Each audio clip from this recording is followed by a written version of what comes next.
Hello friends, Sharwanand ఒకప్పుడు పెద్ద పెద్ద హీరోలకి గట్టి గట్టి పోటీ ఇచ్చేవాడు. కానీ ఇప్పుడు ఏదో తీసిండు మధ్యలో మన అమలా గారితో. ఆ సినిమా గుర్తుకోలేదు ఎవరికి. మళ్ళీ ఏదో మనమే అనేటటువంటి కాన్సెప్ట్తో వచ్చింది అనమాట. నాకైతే ఈ టీజర్ కొద్దిగా ఇంట్రెస్టింగ్ అనిపించింది, అందుకే రియాక్షన్ చేస్తాను. ముందైతే దీన్ని చూద్దాం, చూసిన తర్వాత మాట్లాడుకుందాం దీని గురించి. ఓకేనా? Let's dive in. People media factory ఎన్ని ప్రొడ్యూస్ చేస్తారా బాబు వీళ్ళు? అవును, కానీ ప్లే బాయ్ స్లోగా ఉంది, తక్కువ వచ్చినాయి మాకండి. కానీ ముందు ముందు డెప్త్ వెళ్ళింది బాగానే.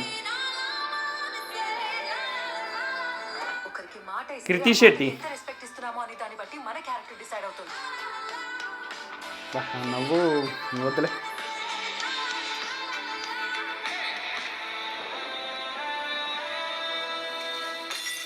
ఏం జరిగింది మధ్యలో ఉన్నది? బొట్టోడు కత్తిసిరేస్తుండగా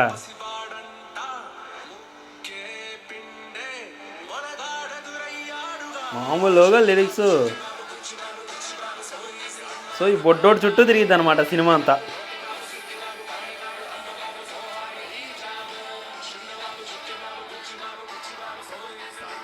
చిన్నబాబు, చిట్టిబాబు, బుజ్జిబాబు. ఏంది ఇది? వాళ్ళిద్దరు ఫాదర్ అండ్ మదరా?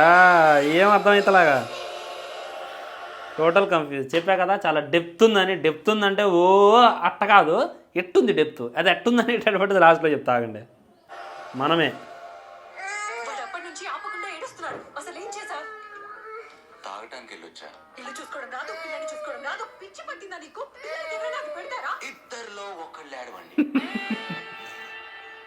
ఒకటి మట్టికి నిజం, డిసప్పాయింట్మెంట్ ఉండదులే భయ్య. పాపం ఈ దెబ్బతో కృతి శెట్టి కూడా కంబ్యాక్ అవుతుందని చెప్పి నేను లేదనుకుంటున్నా. ఇంట్రెస్టింగ్గా అనిపించింది. ఫస్ట్ థింగ్, వాళ్ళిద్దరు అయితే ఫాదర్ అండ్ మదర్ కాదు, ఇది గుర్తుపెట్టుకోండి. ఇది 100% జరిగిద్ది. మరి ఏంది వాళ్ళిద్దరు, అసలు వాళ్ళకి ఈ బాబుకి సంబంధం ఏంటి అనేటటువంటిది మట్టికి మనం ఖచ్చితంగా థియేటర్లో చూడాలి.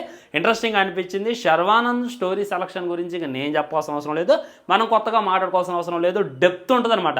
కాకపోతే సరైనటువంటి సినిమా పడట్లా దానికి. సరైనటువంటి సినిమా పడిందా?